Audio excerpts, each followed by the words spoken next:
श्रीमती द्रौपदी मुर्मू जी से निवेदन करूंगा, कृपया हम सबको अपना शुभाशीष प्रदान करें।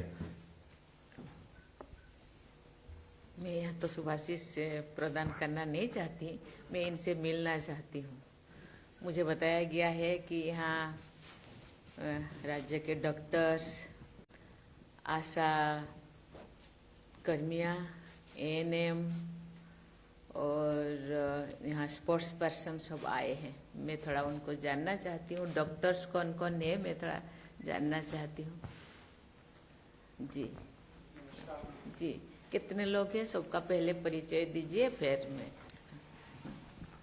नमस्कार मैम, मैं doctor GL Singhal, project coordinator Beti Bachao Beti Padhao जी। हरियाणा में जब से प्रोग्राम शुरू हुआ है, माननीय मोदी जी ने 2015 में हरियाणा से शुरुआत की, तब से माननीय मुख्यमंत्री महोदय के साथ काम कर रहा हूं। और आज हमारा सौभाग्य है कि इस प्रोग्राम में आप हमारे राज्य में हमारे यहाँ पधारे हैं। हमें ये इस बात की बड़ी खुशी होती है कि कभी ये राज्य बेटियों को गर्भ में मारने वाले के नाम से जाना जाता था। यहाँ इनबैलेंस बहुत था, लड़कियां गर्भ में मार दी जाती थी। मेरे पास एक एग्जाम्पल भी ऐसा भी है, जब कैथल में लड़की पैदा हुई तो करनाल तक पहुंचते रास्ते में उस कपल ने उस बेटी को नहर में फेंक दिया। 250 फीटसिस एक कुएं से हमने पटौदी, एक गांव है हमारा रेवाड़ी के पास, वहां से 20 फुट कुआं था, उनसे बरामद किए। ऐसी हालात में जब ये प्रोग्राम शुरू हुआ हरियाणा में, तब ये एक बहुत बड़ा चैलेंज था हमारे साथ। इस प्रोग्राम की जो बागडोर थी वो श्री राकेश गुप्ता सर, जो आपके साथ आपके कार्यालय में हैं, उनको संभाली गई थी। और उस दिन से आज तक मैम जी, हरियाणा ने 50,000 से फालतू लड़कियों को जन्म दे करके उनको सूरज की किरण दिखाई है, जो कि पूरे संसार में मिसाल है। चलिए, बहुत अच्छा। और ये किरण जो दिखाई है एक ऐसी टीम ने दिखाई है जिससे कोई उम्मीद नहीं कर सकता। मोस्टली हम डॉक्टर से उम्मीद करते हैं कि वो इलाज करेगा, ट्रीटमेंट देगा, जान बचाएगा। यहाँ हमारे डॉक्टरों की टीम में 2-2, 3, 4 दिन, हफ्ता लगातार सड़कों पर, गांव में, बसों में घूमते रहे और लड़कियों की जान बचाई है। आज भी अगर उनको 2 बजे रात को पता चलता है भी वहां लड़की मर रही है, टेस्ट हो रहा है, ये रात को 2 बजे परिवार को छोड़ करके चले जाते हैं। हमारी टीमें हरियाणा के अलावा यूपी, आज की डेट में यूपी हमें वेलकम कर रहा है कि आप आओ, हमारी समस्या भी दूर करो। हमारे को बहुत बढ़िया कोऑपरेशन मिल रहा है वहां पे, क्योंकि जब हम रेड करते हैं तो हमारे को लोकल टीम भी साथ चाहिए। काफी ऐसे लोग हैं जो 2001 से 2002 से काम कर रहे हैं, वो लोग आज भी सलाखों के नीचे हैं। सुप्रीम कोर्ट तक उनकी जमानतें नहीं हुई है मैडम। तो ये एक ऐसा अभियान था जब हम शुरू था, हमारी सक्सेस 871 थी। आप ये जो काम करते टाइम परिवार से या समाज से कोई ऐसे विरोधाभास का सामना किया? जितने भी हमारे वॉलंटियर्स हैं, वॉरियर्स हैं मैडम, सब के सब जो है परिवार के साथ जुड़े हुए हैं और उनके परिवार की पूरी सपोर्ट है। जो हमारी आशाएं हैं, एएनएम्स हैं, उनके हस्बैंड साथ जाते हैं कई बार तो, और कई बार उनको छोड़ करके आते हैं, टेलीफोन पे कांटेक्ट में होते हैं। जितनी भी लेडी वर्कर हमारे साथ जाती हैं, उनके साथ मेडिकल डॉक्टर्स होते हैं, एलएमओज होती हैं, उनका ध्यान रखती हैं। गर्भवती महिलाएं हमारे रेड में जरूरी होती हैं, उन गर्भवती महिलाओं के लिए एक मेडिकल टीम हमारे साथ होती है। वो उसकी सुरक्षा हमारे लिए प्राइम इंपॉर्टेंस होती है। हम सबसे पहला उसकी सुरक्षा का इंतजाम करते हैं, उसके बाद हम रेड के लिए करते हैं। अगर हमारे को ऐसा लगता है कि हमारी उस महिला की सुरक्षा खतरे में है तो पहले हम उसको अपने गले लगाते हैं, उसको बचाते हैं हम लोग पहले। अभी आप 50,000 से ज्यादा या उससे भी ज्यादा आप बेटियों को सूरज का किरण दिखाए है, जिंदगी बचाई है। अभी आप उनका कोई लेते हैं कि वो कैसे है, अच्छे है या प्यार उनको मिलता है, नहीं मिलता है? सभी बच्चियां हमारे आंगनवाड़ी वर्कर्स हैं मैम, वो ध्यान रखती है। उनका हर गांव के अंदर इलाज होता है, उनका देखरेख होता है, जाते हैं, उनको न्यूट्रिशन देते हैं। एएनएम हमारे पास है, आशा हमारे पास। नहीं, आप तो आप अपना काम करते हैं। नहीं, मेरा मतलब है परिवार का प्यार उन बेटियों को मिलता है कि परिवार का प्यार परिवार के साथ हमारी जो पैरामेडिक वर्कर्स हैं, आंगनवाड़ी हैं, वो लोग उनके परिवार में विजिट करते हैं और ये इंश्योर करते हैं। अच्छा। जहां जहां ऐसा कोई इशू आता है, मान लो कई बार क्या होता है कि बेटी के प्रति मोह ठीक नहीं है, तो हमारे जो आंगनबाड़ी वर्कर जाके समझाते हैं उनको। अच्छा। हमारी एक थापा ताई है यहाँ पे झज्जर के अंदर, वो हर गांव के अंदर वॉलंटियर बन गए हैं हम लोग। They are really selfless volunteers, जो जाके गांव में यही काम करते हैं, प्रमोट करते हैं कि बच्ची, क्योंकि हमारे हरियाणा के अंदर खेलों के अंदर भी काफी ओलंपियंस आए हुए हैं जो माउंटेन तक पहुंच गए हमारी बच्चियां, ठीक तो उससे बहुत हौसला मिलता है। ठीक ठीक है। गांव में पहले हालात ये होता था कि बेटी अगर पैदा हुई है तो ऐसा जैसे होता ना कि मातम सा छा जाता है कि जी। बेटी पैदा हो गई। अब बेटी भी पैदा होती है तो हमारा एक रिवाज होता है, बेटे के जन्म पर कुआं पूजन होता है। अब बेटी के जन्म पर भी कुआं पूजन होने लग गया। अब उसी प्रकार की मिठाई नहीं, बंटती वही है। मैं जानना चाहती उसी हूँ प्रकार कि की उनको मिठाई प्यार बनती है। मिलता है। हाँ। अब वो जो दूरी बनती थी पहले भी, अब बेटियों से नहीं बनती है। चलिए। बेटियों को पढ़ाने में, बेटियों को आगे लाने में परिवार भी समझ गए हैं काफी। ठीक बहुत ठीक कम संख्या ठीक है। में। और कोई आपसे डॉक्टर्स हैं, हमारी टीम है डॉक्टर्स जी, की, जी। मिस्टर मनमोहन तनेजा है जी। जिन्होंने इस हरियाणा में इस मुहिम की स्टार्ट किया था। आप Yes, ma'am. अपना एक्सपीरियंस बता सकते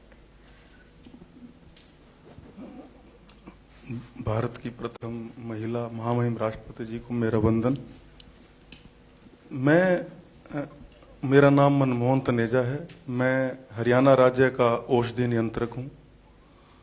मैं जब जिला स्तर पर नियुक्त था तो जिला पीएनडीटी एडवाइजरी बोर्ड का सदस्य हुआ करता था और वहां पर लिंगानुपात को कैसे सही किया जाए इसके बारे में डिस्ट्रिक्ट एडमिनिस्ट्रेशन में चर्चा हुआ करती थी।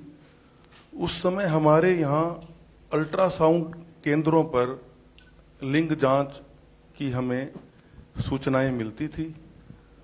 हरियाणा सरकार ने उन अल्ट्रासाउंड केंद्रों पर छापामारी करने और उन्हें पकड़ने के लिए हमें आदेश दिए। माननीय मोदी जी ने जब बेटी बचाओ बेटी पढ़ाओ कार्यक्रम की शुभारंभ हरियाणा के पानीपत से 2015 में की, तो माननीय मुख्यमंत्री श्री मनोहर लाल जी खट्टर ने हमारे यहाँ पे एक सेल का गठन किया, सीएम सेल में। और हमें सबसे बड़ी दिक्कत आती थी कि जब हम उनके यहाँ चेक करते थे और फॉर्म वगैरह में गलती मिलती थी तो कंप्लेंट दायर होती थी कोर्ट में। गिरफ्तारी का कोई उस समय हमारे यहाँ पे इतना कुछ नहीं होता था। तो हमने पुलिस ऑफिशियल्स के साथ इंटरेक्शन करके, इसमें एक ऐसी क्लॉज थी सेक्शन 28 में कि these offences are non available and cognizable. तो रोहतक में हमने पहली स्टिंग ऑपरेशन किया। एक डॉक्टर के यहाँ हमने डिकॉय भेजा और उसने उसका लिंग जांच कर दिया। तो मौके पर ही हमने पुलिस से उसको गिरफ्तार किया, उसकी मशीन सील की। This was the first FIR in Haryana and doctor was arrested. तो डॉक्टरों में एक भय हो गया। तो हरियाणा में ठीक है। हरियाणा में जो रजिस्टर्ड अल्ट्रासाउंड सेंटर थे उन्होंने ये कार्य प्राय उन दिनों फिर बंद किया। तो ये क्योंकि इसमें फिर दलाल किस्म के लोग जो अनऑर्गेनाइज्ड सेक्टर के थे, उन्होंने बाहर के प्रदेशों में लिंग जांच जाकर महिला को, गर्भवती महिला को बाहर ले जाते थे, राजस्थान, दिल्ली, पंजाब। तो हमें एक मैं रोहतक में मैं फिर प्रमोट होके सीनियर ड्रग कंट्रोल ऑफिसर बन गया। तो मेरे पास चार जिले आ गए। तो झज्जर में हमें एक सूचना मिली, झज्जर जिले में बहादुरगढ़ में, कि एक दाई है वो गर्भपात करती है, जो जिसकी गर्भ में बच्ची होती है उसका गर्भपात कर देती है। तो हमने उसके ऊपर छापा मारा। उसके पास एक डायरी मिली जिसमें 500 गर्भपात वो कर चुकी थी। और हमने उसकी ट्रैकिंग की तो पता चला कि वो दिल्ली से अल्ट्रासाउंड करवाती है पहले उस महिला का और फिर उसका गर्भपात कर देती है। तो दिल्ली हमारे बहुत, आप लोग बहुत अच्छा, हाँ, बहुत अच्छा एक्सपीरियंस है। मैं थोड़ा आशा दीदियों से भी उनका एक्सपीरियंस में थोड़ा सुनना चाहती हूँ, ANM से भी जानना चाहती हूँ। जी अच्छा, एक कोई बोले, बहुत लोगों से फिर मुझे रिस्पेक्टेड मैम, नमस्कार जी। मैं 2010 से अंबाला सिटी में आशा वर्कर के पद पर कार्यरत हूं और 2015 से मैं स्वास्थ्य विभाग की टीम के साथ बेटी बचाओ बेटी पढ़ाओ अभियान के तहत जुड़ी हुई हूं और मैंने कुल 19 रेडों में स्वास्थ्य विभाग की टीम के साथ मैं शामिल हुई हूं और सारी की सारी सक्सेस रही हैं। वाह, वेरी गुड। और एक मैं आपको रेड के बारे में बताना चाहूंगी कि मेरे ही पड़ोस में कोई लेडी लिंग जांच करवा के आई जिसकी पहले भी एक लड़की थी और वो पता चला कि वो टेस्ट करवा के अब उसका अबॉर्शन करवाने जा रही है। मैंने तुरंत अपनी टीम को सूचना दी, मेरी टीम ने तुरंत एक्शन लेते हुए उसका अबॉर्शन होते होते हमने उसके बच्चे को बचाया। जाके टीम ने वहां पे छापा मारा और वो लड़की मैम आज 7 साल की हो गई है और उसकी बहुत केयर होती है मैम अपने घर में। बहुत सुंदर लड़की है जी। महिलाएं कभी कभी रात को भी जाना पड़ता है महिलाओं को, परिवार से आपको कोई ऐसे बाधा तो नहीं होता? नहीं मैम, पूरी सपोर्ट मिलती है, उनको पता है कि बेटियों को बचा रहे हैं। चलिए, वेरी गुड, वेरी गुड। चलिए, धन्यवाद मैम। कोई एएनएम है? एएनएम भी अपना एक्सपीरियंस बता सकते हैं। मैडम, मैं उमंग ANM urban primary health centre Jhajjar में कार्यरत हूँ। मैम,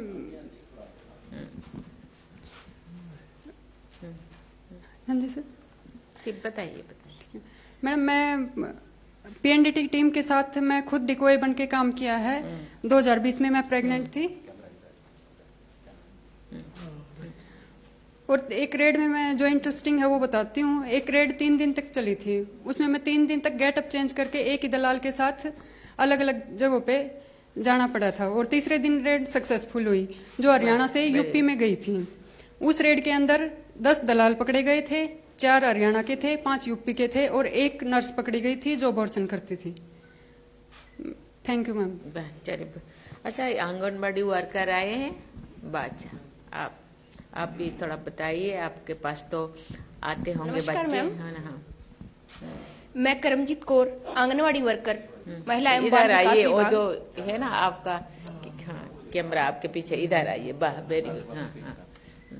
मैडम, जैसे ही 2015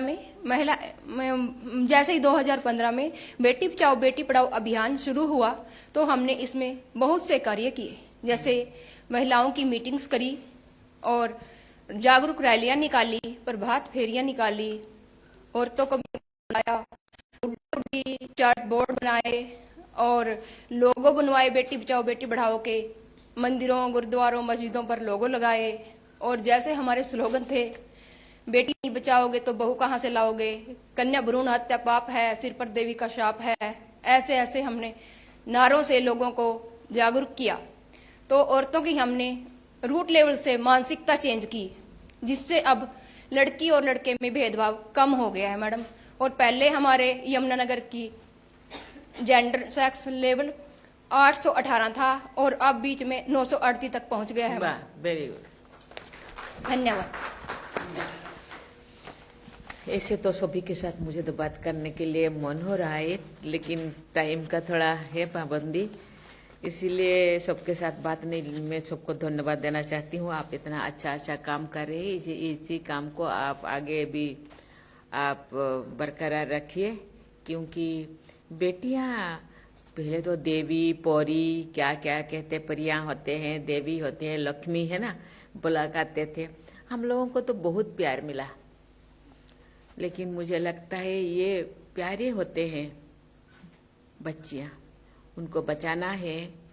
और ये हम लोगों का, ये तो बेटियों के बारे में तो मैं 2 घंटा बोल सकती हूँ, लेकिन अब जानते हैं बेटियां शक्ति स्वरूपा होते हैं। बेटियां नहीं होते तो शायद हम सब नहीं होते, ये सब जितने सब है ना, ये भाई लोग भी नहीं होते, है ना।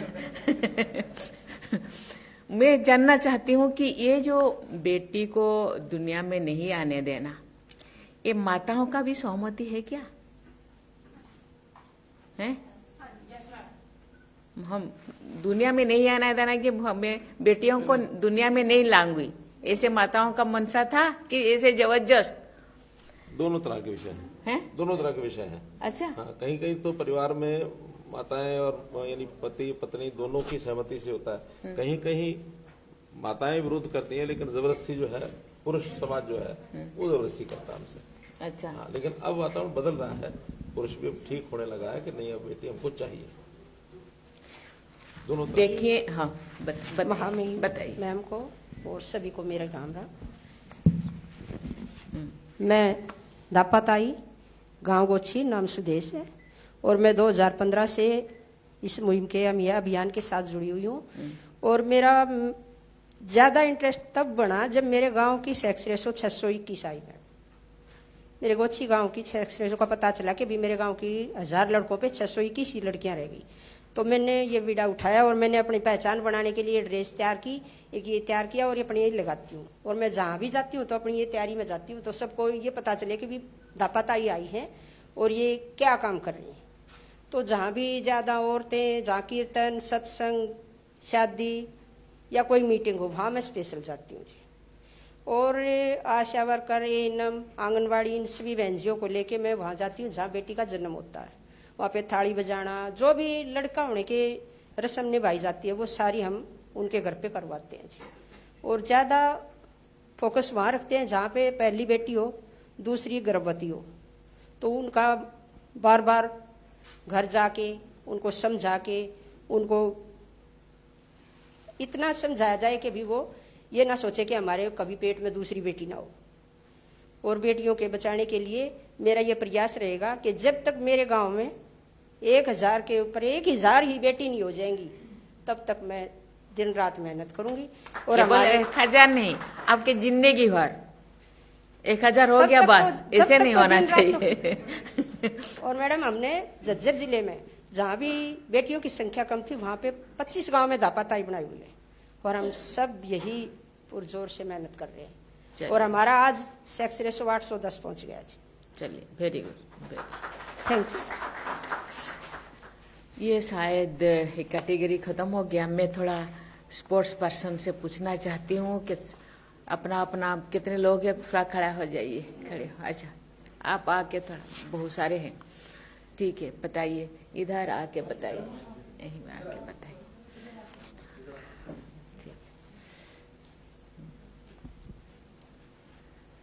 तो संघर्ष की मिसाल, बेटा नहीं आए, चलिए बेटियां ठीक है ठीक है ठीक है।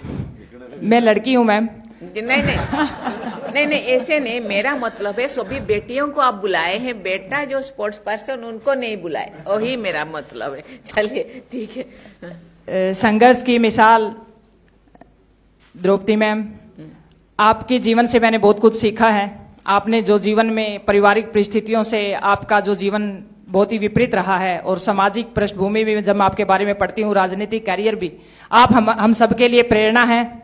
माननीय मुख्यमंत्री जी वो भी मेरे लिए एक प्रेरक हैं और हमारे राज्यपाल जी बैठे हैं, उनकी भी मैं सभी की स्टोरी पढ़ती हूँ और बहुत ही मतलब कि जिस भी व्यक्ति ने जीवन में संघर्ष किया है उनकी एक डिफिकल्ट स्टोरी होती है और महिला की भी एक डिफिकल्ट स्टोरी होती है। और खासकर मैं हरियाणा की बात करूं मैम, मैं जब 12 साल की थी तो मेरे पिता इस दुनिया से चले गए थे और मेरी 12 साल की उम्र में शादी की तैयारियां कर दी गई थी और मैंने अपने परिवार और सबसे पहले मेरे अपनों का कितना विरोध सहा। 12 साल की थी, मुझे पता नहीं था कि क्या हो रहा है क्या नहीं हो रहा है। बहुत ही कठिन परिस्थितियां रही। मेरी विधवा माँ जिन्होंने जो चारपाई पे थी 2 साल तक, उन्होंने संघर्ष किया जीवित रहने के लिए, और हम 3 बहन 1 भाई, तो बहुत ही एक ऐसा गरीबी भरा परिवार। लेकिन मैं सबसे बड़ी थी तो मैंने अपने सिर पे, हरियाणा में कहते हैं, मैंने अपने सिर पे मंडासा मारा, मैंने हल भी चलाया, मैंने ट्रैक्टर भी चलाया, मैंने खेत को भी संभाला। और मैंने उस परिवार को, जब मैं निकली गांव से एक दुपट्टा डाल के, अभी तो लड़कियां पैंट शर्ट पहन लेती हैं, लोअर टी शर्ट, आज से 20 साल बैक मैं लेके जाऊं तो सलवार और दुपट्टे के अंदर लड़की निकलती थी तो पुरुषों के जो ताने होते थे वो मुझे पता है, मेरी किताब लिखूंगी उसके अंदर की क्या क्या होते थे। और एक प्रेशर रहता था कि अगर मैं नहीं कामयाब हुई, रात को मैं सो नहीं पाती थी, तो मैं कैसे जवाब दूंगी उस चीज को। तो उस प्रेशर में मैंने काम किया, लेकिन मेरे अंदर वो कॉन्फिडेंस था, उस चीज ने मेरे अंदर वो पैदा की कि मैं आज कुछ भी कर सकती हूं, वो विश्वास मेरे अंदर पैदा किया और मैं उन बाधाओं से लड़ी। और मैंने उन कठिन परिस्थितियों में संघर्ष किया। मेरे घर में खाने के लिए एक टाइम की रोटी नहीं होती थी, लेकिन मेरी माँ ने मेरे को एक शब्द हमेशा कहा, चारपाई पे लेटे लेटे भी, कि बेटा आगे बढ़, आप बहुत कुछ कर सकती हो। मेरी माँ के उस शब्द ने मुझे यहाँ तक ला करके खड़ा कर दिया। आप कौन सी इवेंट, आप कौन सी स्पोर्ट्स? मैं पर्वतारोही हूँ। मैंने विश्व की सबसे ऊंची चोटी माउंट एवरेस्ट पर चलिए, एक बार नहीं 3 बार तिरंगा लहराया है, और बेटी बचाओ बेटी पढ़ाओ का वो किया। Very good. सातों महाद्वीपों के हाईएस्ट माउंटेन पे भी मैंने अपने देश का तिरंगा लहराने का सौभाग्य मिला है। 7 चोटियां चढ़ चुकी, 7 महाद्वीप। आप जो महिलाओं का कोई सम्मेलन होता है, आपको जाना चाहिए, क्योंकि महिलाओं के मन में जा थोड़ा ऐसे ऊर्जा वहाँ डालना चाहिए कि महिलाएं थोड़ा जागरूक हो। ये मोटिवेशनल स्पीकर हैं, जगह जगह मिलते हैं। आप उनको भेजिए, है ना? हाँ। और ये पुलिस में हमारे क्या सब इंस्पेक्टर हैं। ओ यही तो थोड़ा मार खा गया क्योंकि ये ऑफिसर है, बहुत जगह नहीं जा सकते। मैंने मोटिवेशनल स्पीकर के रूप में बहुत प्रोग्राम किए हैं, और जैसा भी आप जिम्मेवारी लगाएंगे मैं उसको बखूबी निभाऊंगी। जरूर कीजिए। फर्स्ट प्रायोरिटी इसकी मोटिवेशनल स्पीकर है, पुलिस वुलिस में जाना का ज्यादा नहीं करता। ओए थैंक यू मैम। ठीक।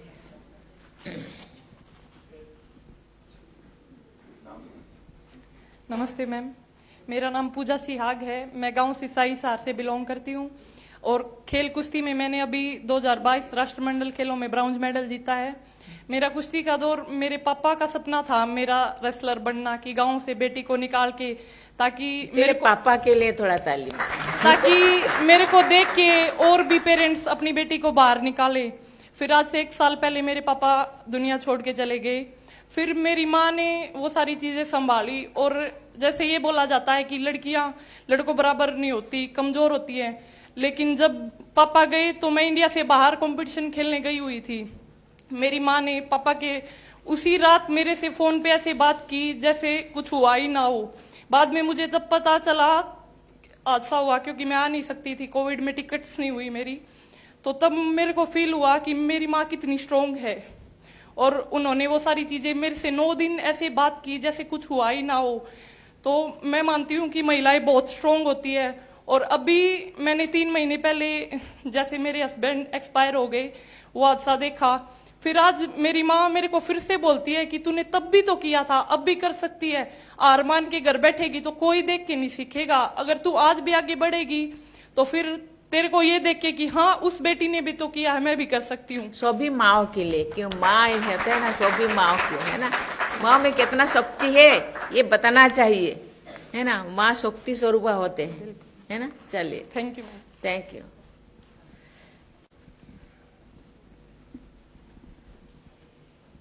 नमस्ते मैम, मैं सुचिका रोहतक की रहने वाली हूँ। मैम मैंने 5 बार इंटरनेशनल में मेडल प्राप्त किया, और अभी रिसेंटली कॉमनवेल्थ चैंपियनशिप में पार्टिसिपेशन किया है।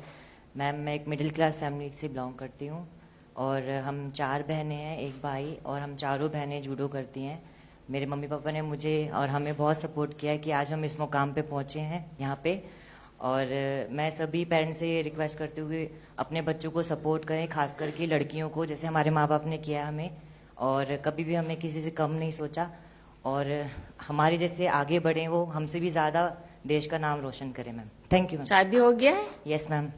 और आप ससुराल में सपोर्ट मिलता है? Yes ma'am. चलिए, बहुत अच्छा। हो गया टाइम? अच्छा, और एक का ले लेते हैं। नमस्ते मैडम, मेरा नाम सोनम मलिक है। मैं सोनीपत की रहने वाली हूँ, गाँव मदीना है मेरा। मैं ओलंपिक में पार्टिसिपेट कर चुकी हूँ। और थोड़ा लीजिए। हाँ, मैं इंडिया की सबसे यंगेस्ट रेसलर हूँ जो ओलंपिक में गई है। बहुत अच्छा। 2 बार मैं वर्ल्ड चैंपियन बन चुकी हूँ, और पेरेंट्स का और कोचेस का मेरे ऊपर पूरा सपोर्ट था। चलिए चलिए, बहुत अच्छा। ये आगे का क्या प्लान है आपका?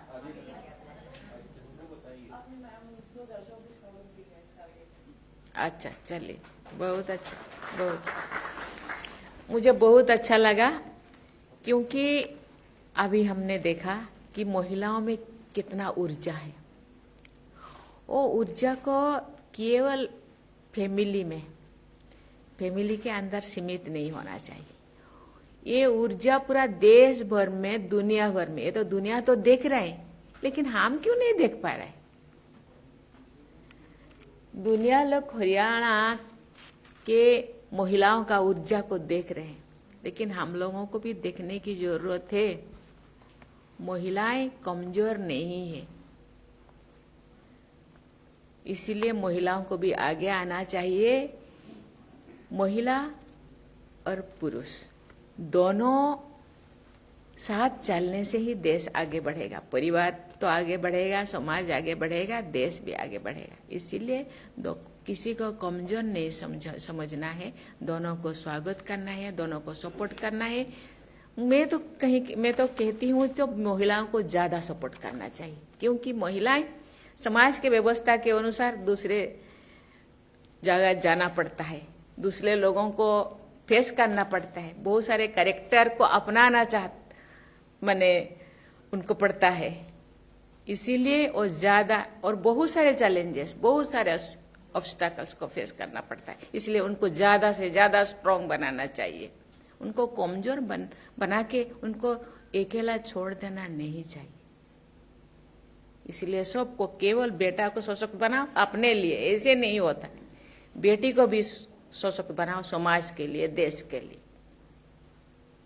ये बहुत अच्छी है, आपको बहुत धन्यवाद देती हूँ।